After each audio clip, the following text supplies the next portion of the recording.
वालेकुम student, welcome back to my YouTube channel. आज जो मैं आप लोगों के लिए टॉपिक लेके आई हूँ वो लेजर के बारे में लेके आई हूँ। उस दिन जो हमने लेजर के बारे में डिस्कस किया था वो लेजर की ऑब्जर्वेशन जो है वो डिस्कस की थी, साथ में इसकी हिस्ट्री और डेफिनेशन और इसका प्रिंसिपल और वर्किंग के बारे में हमने डिस्कस किया था। आज हम इसकी प्रॉपर्टीज के बारे में डिस्कस करेंगे और इसकी टाइप्स को थोड़ा बहुत जानेंगे। तो सबसे पहले हम इसके पिछले लेक्चर का थोड़ा सा ओवरव्यू कर लेते हैं कि हमने पिछले लेक्चर में क्या डिस्कस किया था। अगर आपको मजीद समझ ना हुआ तो फिर आप जो है यूट्यूब के ऊपर मेरी वीडियो पढ़िए, नहीं तो मैं डिस्क्रिप्शन में इस वीडियो का लिंक दे दूंगी। तो सबसे पहले इसकी ऑब्जर्वेशन देख लेते हैं। तो हमारे पास लेजर की जो ऑब्जर्वेशन बनती है वो light amplification by stimulated emission of radiation थी। उस दिन मैंने आपको इसमें एक बार में डिटेल में बताया था। इसके बाद हिस्ट्री थी। तो सबसे पहले जो लेजर का कॉन्सेप्ट जो जिसने दिया था वो हमारे पास आइंस्टाइन था। इन 1817 के अंदर इसका कॉन्सेप्ट दिया था आइंस्टाइन ने। तो डेफिनेशन के बारे में हमने बताया था कि हमारे पास लेजर इज अ डिवाइस, हमारे पास डिवाइस होती है जिसकी जो लाइट यानी कि रेज है इसकी बहुत ज्यादा शिद्दत होती है और इसका सेम एंगल और सेम फेज होता है। और प्रॉपर्टीज के बारे में बताया था। अब आज जो हम डिस्कस करेंगे उस दिन जो हमने पढ़ा था ना वो इसकी प्रिंसिपल के बारे में और वर्किंग डिस्कस की थी, लेकिन आज जो हम पढ़ेंगे हम इसकी प्रॉपर्टीज के बारे में पढ़ेंगे। सबसे पहले प्रॉपर्टीज के अंदर जाता है monochromatic, coherent, directionality, high intensity और ब्राइटनेस। सबसे पहले हम मोनोक्रोमैटिक को देख लेते हैं। Monochromatic is the light containing, हमारे पास मोनोक्रोमैटिक का होता है सिंगल यानी कि एक। तो हमारे पास मोनो का मतलब होता है सिंगल, तो कंटेन करती है सिंगल, उसका कलर होता है सिंगल, इसकी वेवलेंथ होती है। तो लाइट जो हमारे पास इसमें लाइट अमिट होती है वो एक ऑर्डिनरी लाइट होती है, सोर्स ऑफ जो डिफरेंट एनर्जी का सोर्स होता है। और इसमें जो फ्रिक्वेंसी और एंगल जो है वो सेम ही होती है। तो लेजर के बारे में हमारे पास लेजर लाइट कवर आ वेरी नैरो रेंज, हमारे पास लेजर लाइट एक नैरो रेंज को कवर करती है फ्रीक्वेंसी आर, एक फ्रीक्वेंसी आर वेवलेंथ के साथ। तो सबसे पहले दिस इज ड्यू टू, ये इस वजह से है क्योंकि हमारे पास stimulated characteristics of the laser, इसकी जो करैक्टरिस्टिक्स हैं वो लेजर की वो स्टिमुलेटेड है। The band of the conventional monochromatic light source हमारे पास 1000 एम्पेयर एंड तो उसकी जो स्पीड है हमारे पास 10 की रेज -8। नेक्स्ट हमारे पास था कोहेरेंस। कोहेरेंस के अंदर सबसे पहले हमने ये बताना है कि दो or more waves of the हमारे पास that means of the two or more waves, हमारे पास दो या दो से ज्यादा वेव्स होती है, उनकी सेम फ्रिक्वेंसी होती है और सेम ही फेज होता है। और इस फेज को और इस तरह की जो वेव्स होती है हम उसको कोहेरेंस फेज कहलाते हैं। आप प्रोडक्टेबल correlations of the amplitude and phase at any point of one with another point is called coherence। मतलब ये है इसका कि हमारे पास टू आर मोर वेव्स, हमारे पास दो या इससे ज्यादा हमारे पास वेव्स होती हैं, उनकी सेम फ्रीक्वेंसी होती है और सेम फेज होता है। फेज हमारे पास जो है वो कांस्टेंट भी हो सकता है। इस वेव्स को हम कह सकते हैं कोहेरेंस वेव्स। आगे इसकी जो आप डायग्राम से समझ सकते हैं, हमारे पास ऊपर वाली जो डायग्राम है वो इनकोहेरेंट है क्योंकि उसकी जो वेव्स और उसकी जो फ्रिक्वेंसी और फेज जो है वो कांस्टेंट नहीं है, सेम नहीं है। लेकिन नीचे वाला हमारे पास जो है इसकी फ्रिक्वेंसी और इसका फेज जो हमारे पास कांस्टेंट है और एक डायरेक्शनलिटी। तो the light rays coming from the ordinary light, जो हमारे पास लाइट रेज है आती है ऑर्डिनरी लाइट से, source of travel in all direction. जो हमारे पास लाइट है, कह रहे हैं हमारे पास दूसरी जो लाइट है लेजर लाइट को छोड़ के, तो वो ऑर्डिनरी यानी कि ट्रेवल करती है all in direction, her direction में। बट लेजर लाइट जो हमारे पास लेजर लाइट होती है वो एक ही डायरेक्शन उसकी होती है।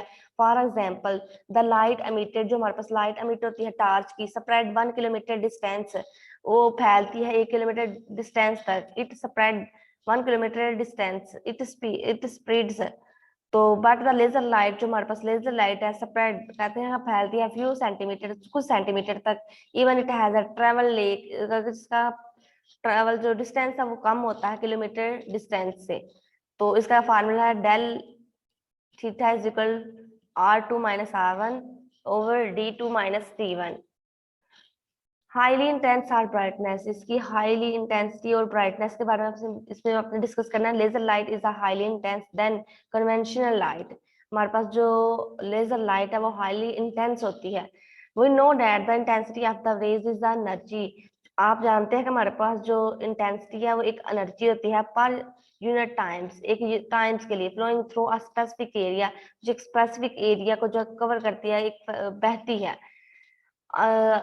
अब 1 मिल वाट हमारे पास जो एक 1 मिल वाट है, helium neon laser is more intensity, जो हमारे पास हीलियम नियॉन लेजर है इसकी बहुत ज्यादा इंटेंसिटी होती है देन द सन इंटेंसिटी, जैसा कि सन इंटेंसिटी होती है। This is because of the coherent and directionality of the laser. ये इसलिए है कि हमारे पास ये कोहेरेंस है और इसकी डायरेक्शनलिटी, इसके एक ही डायरेक्शन होती है आपका लेजर की।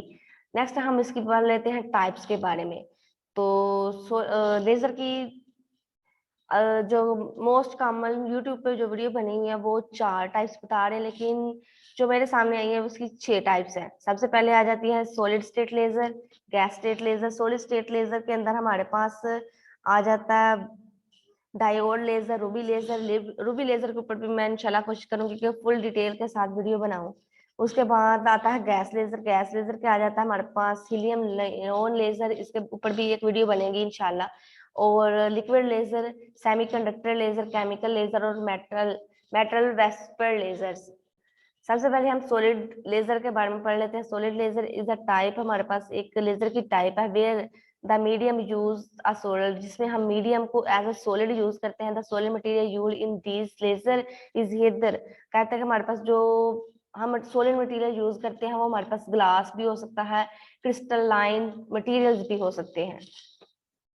नेक्स्ट इसकी वर्किंग है, आपने अगर पढ़ना तो पढ़, लेकिन ये एक नॉलेज के लिए होता है, तो ना ही पेपर में इसके रिलेटेड क्वेश्चन आता है, लेकिन आपने अगर पढ़ना हो तो पढ़ लीजिएगा। आगे आ जाता है हमारे पास gas laser. Gas laser has an active medium, हमारे पास गैस लेजर एक एक्टिव मीडियम होता है made up of the one or more gases are vapour, जो हमारे पास एक या से ज्यादा गैसेस और वेपर से बने होते हैं। दिस लेजर आर, इन लेजर को हमने आगे फर्दर भी क्लासीफाई किया हुआ है। सबसे पहले आ जाता है एटॉमिक गैस लेजर, यानी कि helium neon laser, molecular gas laser जिसमें आ जाता है CO2 लेजर, फिर आ जाता है आयोनिक गैस लेजर जिसके अंदर आ जाता है हमारे पास, इसको हम आर्गोन लेजर भी बोल सकते हैं। तो नेक्स्ट आ जाता है हमारे पास liquid laser. A laser is a liquid laser then use the liquid as a laser medium, हमारे पास एक लिक्विड लेजर होता है जिसको हम एज अ लिक्विड ही यूज करते हैं। In liquid laser light supply energy, हमारे पास लाइट सप्लाई एनर्जी करती है, light supplies energy to the laser medium, हमारे पास जो लाइट एनर्जी सप्लाई करती है टू द लेजर मीडियम से। A dye laser is an example, हमारे पास आ डाई लेजर जो है एग्जांपल है लिक्विड लेजर की। तो of the laser liquid laser, a dye laser is a laser that used in organic dye, हमारे पास जो डाई लेजर है हमारे पास ऑर्गेनिक डाई भी है, यानी कि लिक्विड सॉल्यूशन है ऐसा लेजर मीडियम का। नेक्स्ट आ जाता है semiconductor laser. Semiconductor laser is a type of laser, ये भी लेजर की टाइप है। That is small in appearance, जो जाहिर होने में यानी कि उसकी जो हमें जो दिखाई दे रहा है अपीयरेंस उसकी है वो, और इसका साइज वो बहुत स्मॉल होता है। The operation of this laser is similar, इसका जो ऑपरेशन है हमारे पास इससे मिलता जुलता है LED से।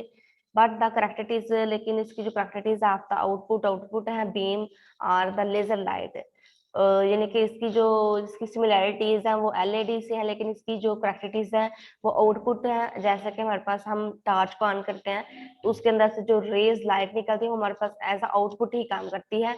तो ये इसकी आउटपुट की करेक्टरिटीज जैसे the manufacturing of the semiconductor use in the semiconductor diode, तो इसको जो सेमीकंडक्टर लेजर है इसको हम डायोड के तौर पर भी यूज करते हैं। डन एंड अनक्विकली। केमिकल लेजर हमारे पास आ जाता है। Chemical laser is a laser, हमारे पास ये भी एक लेजर है। डेट ऑब्टेन इट एनर्जी, जो हमारे पास एनर्जी को ऑब्टेन करती है from chemical energy, from a chemical reaction के जरिए। Chemical laser can reach continue wave, हमारे पास इसकी जो कंटिन्यू वेव होती है आउटपुट विद पावर रीचिंग, इसकी जो कंटिन्यूस वेव होती है और विद पावर यानी कि इसकी पावर रीचिंग पहुंच जाती है, यानी कि कभी कभी मेगावाट लेवल तक, यानी कि मेगावाट लेवल तक। इसको जो है मोस्टली हम इंडस्ट्रीज में कटिंग और ड्रिलिंग के लिए यूज करते हैं। साथ आगे आ जाती है लास्ट वाली इसकी टाइप्स हमारे पास मेटल वेपर लेजर में। मेटल वेपर लेजर में कंसिस्ट हमारे पास क्यूब्स, तो ये हमारे पास क्यूब के ऊपर मुश्तमिल होती है, सेरेमिक क्यूब के ऊपर मुश्तमिल होती है with bullet of the matter such as gold और कॉपर, जिसके हमारे पास गोल्ड और कॉपर होता है। तो this tube is surrounding by the cooling water, ये हमारे पास सराउंडिंग, इसके सराउंडिंग कूलिंग वाटर के इर्द गिर्द हमारे पास होती है। आई होप आप लोगों को आज का ये लेक्चर समझ आ गया होगा। अगर आप इस लेक्चर से रिलेटेड आपका कोई भी क्वेश्चन हुआ तो आप नीचे कमेंट सेक्शन में कमेंट कर सकते हैं, मैं आपका इसका रिप्लाई करने की 100% कोशिश करूंगी। तो नेक्स्ट जो टॉपिक मैं आपके लिए लेके आऊंगी वो इसकी एप्लीकेशन के बारे में और इसके यूजेस के बारे में हम डिस्कस करेंगे। अल्लाह हाफिज, दुआओं में याद रखिएगा।